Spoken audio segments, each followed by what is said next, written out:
ഹരിനാരായണ ഗോവിന്ദ ജയനാരായണ ഗോവിന്ദ ആലോകം കുരു ഗോവിന്ദ ലോകമഹേശ്വര ഗോവിന്ദ ഗോവിന്ദ ഹരി ഗോവിന്ദ ഗോവിന്ദ ഹരി ഗോവിന്ദ. കഴിഞ്ഞ കഥയോട് കൂടിയിട്ട് വിരാടപർവം അവസാനിച്ചു. ഇനി നമ്മൾ ഉദ്യോഗപർവ്വം കിടക്കുകയാണ്.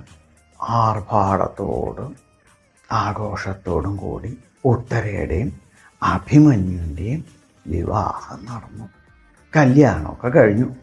വന്നു ചേർന്ന രാജാക്കന്മാരും ശ്രീകൃഷ്ണനും ബലരാമനും എല്ലാവരും കൂടി വിരാട രാജാവിൻ്റെ രാജ്യസഭയിൽ വെച്ചിട്ട് ഒരു കൂട്ടം കൂടുണ്ടായി.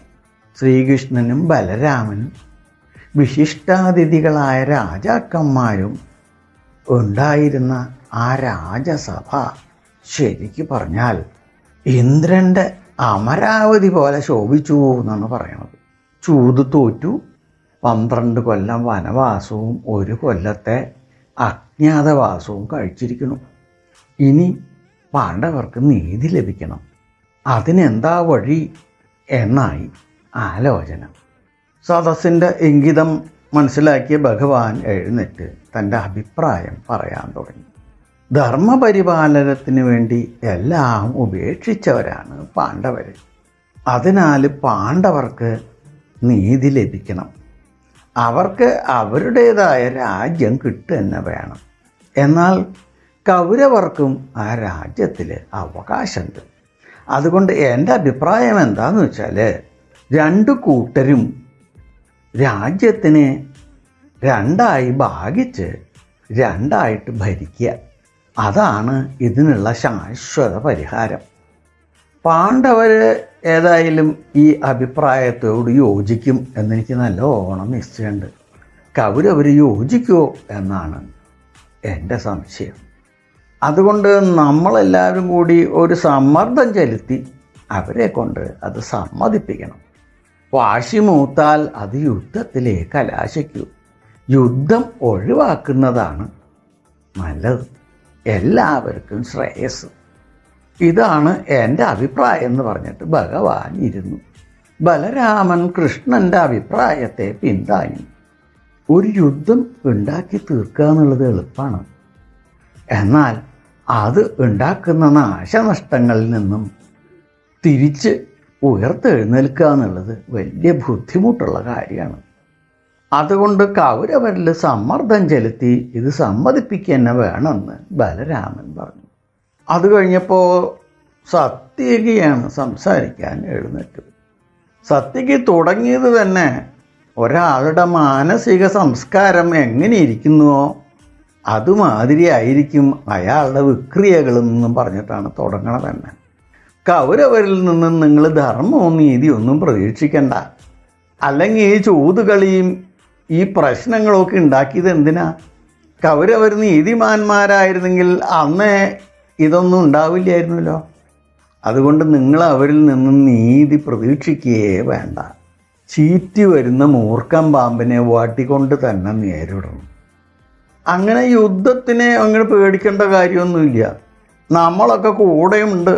പാണ്ഡവരുടെ ശക്തിയും കൂടി ആവുമ്പോൾ യുദ്ധം നമുക്ക് അനുകൂലമായേ വരൂ. ഈ പകുതിക്ക് പരിപാടിക്കൊന്നും പോണ്ട. അവരെയെല്ലാം കൊന്നൊടുക്കി രാജ്യം അങ്ങോട്ട് പിടിച്ചെടുക്കുക. അതേ ഇതിന് വഴിയുള്ളൂ. കൗരവരോട് പോയി ഈ പകുതി രാജ്യം എന്താന്ന് പറഞ്ഞ് എന്തിനെ യാചിക്കാനൊക്കെ പോണത്? ശക്തിമാന്മാരായ പാണ്ഡവരുടെ മുമ്പിൽ അവരൊന്നുമല്ല എന്നും പറഞ്ഞ് സത്യകി ഇരുന്നു. ഈ സത്യകിയുടെ പ്രസ്താവന സഭയിൽ ഒരു ചലനം തന്നെ ഉണ്ടാക്കി. അടുത്തതായിട്ട് പാഞ്ചാല രാജാവായ ദ്രുപദനാണ് സംസാരിച്ചത്. സത്യകി പറഞ്ഞതൊക്കെ ശരിയാണ്. പക്ഷെ യുദ്ധം കൊണ്ടുണ്ട ആപത്തുകളെ പറ്റിയും കൂടി നമ്മൾ ആലോചിക്കണ്ടേ? ഒരു യുദ്ധം ഒഴിവാക്കുന്നതല്ലേ നല്ലത്. അതുകൊണ്ട് ആദ്യം ഒരാൾ പോയി അവരുമായിട്ട് സംസാരിച്ച് അവരെ വഴിപ്പെടുത്തുക. അതാണ് ഇതിനുള്ള വഴി. അതുകൊണ്ടൊരു യുദ്ധം അങ്ങോട്ട് ഒഴിവായി കിട്ടും. പെട്ടെന്ന് അങ്ങോട്ട് യുദ്ധത്തിന് പുറപ്പെടുന്നത് അത്ര ശരിയാണോ? അവരുടെ അഭിപ്രായം കൂടിയും അറിയുന്നതിൽ തെറ്റില്ല. അതുകൊണ്ട് കഴിവുള്ള ഒരാളെ അവരുടെ അടുത്തേക്ക് അയച്ച് ഭഗവാൻ ശ്രീകൃഷ്ണൻ പറഞ്ഞതുമാതിരി രാജ്യത്തിനെ രണ്ടായി ഭാഗിച്ച് രണ്ടുപേരും സ്വസ്ഥമായി രാജ്യം ഭരിക്കുക എന്ന് ഒരു സന്ധി അവരിൽ തമ്മിൽ ഉണ്ടാക്കി തീർക്കുന്നത് തന്നെയാണ് അഭികാമ്യം എന്നാണ് എൻ്റെ അഭിപ്രായം എന്നും പറഞ്ഞിട്ട് സാത്യകി ഇരുന്നു. ഉടനെ ശ്രീകൃഷ്ണൻ സംസാരിക്കാൻ എഴുന്നേറ്റു. എന്നിട്ട് പറഞ്ഞു, സത്യകി പറഞ്ഞത് ശരിയാണ്. കൗരവരിൽ ധർമ്മനിഷ്ഠ ഒട്ടുമില്ല. അങ്ങനൊന്നും ഉണ്ടായിരുന്നെങ്കിൽ ഈ ചൂതുകളിയും ഈ പ്രശ്നങ്ങളൊക്കെ ഉണ്ടാക്കുമായിരുന്നോ? അവരുടെ തന്നെ സഹോദരന്മാരെ അല്ലേ അവർ കാട്ടിലേക്ക് അയച്ചത്. അതുകൊണ്ട് ധർമ്മം അവരിൽ തൊട്ട് തീണ്ടിയിട്ടില്ല എന്ന് സംശയമില്ല. എന്നാൽ പാഞ്ചാല രാജാവ് പറഞ്ഞത് ശരിയാണ്. പെട്ടെന്നൊരു യുദ്ധത്തിലേക്ക് എടുത്തു ചാടേണ്ട ആവശ്യമുണ്ടോ? നമുക്കൊരു ദൂതനെ അയച്ച് അവരുടെ അഭിപ്രായം എന്താണെന്ന് അറിയുന്നതിൽ എന്താ തെറ്റ്? അതുകൊണ്ട് ദ്രുപദ രാജാവ് പറഞ്ഞതുമാതിരി അങ്ങയുടെ ദൂതനെ അയക്കൂ. എന്താ കൗരവരുടെ അഭിപ്രായം എന്ന് നമുക്കറിയാം. വേദജ്ഞനായ ഒരു ബ്രാഹ്മണനെ അയക്കൂ. അയാളുടെ വാക്കുകൾ തള്ളിക്കളയാൻ ദുര്യോധനന് പെട്ടെന്ന് കഴിയില്ല എന്ന് പറഞ്ഞ് കൃഷ്ണൻ ഇരുന്നു. അപ്പോൾ വിരാട രാജാവ് പറയാണ്, നമ്മളൊരു വിവാഹ ആഘോഷത്തിന് വേണ്ടി ഇവിടെ കൂടിയവരാണ്. ഇവിടെ വെച്ച് നമ്മൾ ഒരു യുദ്ധപ്രഖ്യാപനം നടത്തുന്നത് ശരിയല്ല. ഒരു ദൂതൻ പോയി അവരുടെ അഭിപ്രായം അറിഞ്ഞു വരട്ടെ. അതിനുശേഷം പോരെ ഇതൊക്കെ. എല്ലാവരും അവരവരുടെ രാജ്യത്ത് മടങ്ങിപ്പോയി ഇനി യുദ്ധം ഉണ്ടാവുകയാണെങ്കിൽ അതിന് വേണ്ട സന്നാഹങ്ങൾ ചെയ്യുക. ഈ സമയം കൊണ്ട് പാഞ്ചാല രാജാവ് ഒരു ദൂതനെ അയച്ച് കൗരവരുടെ അഭിപ്രായം അറിയാം.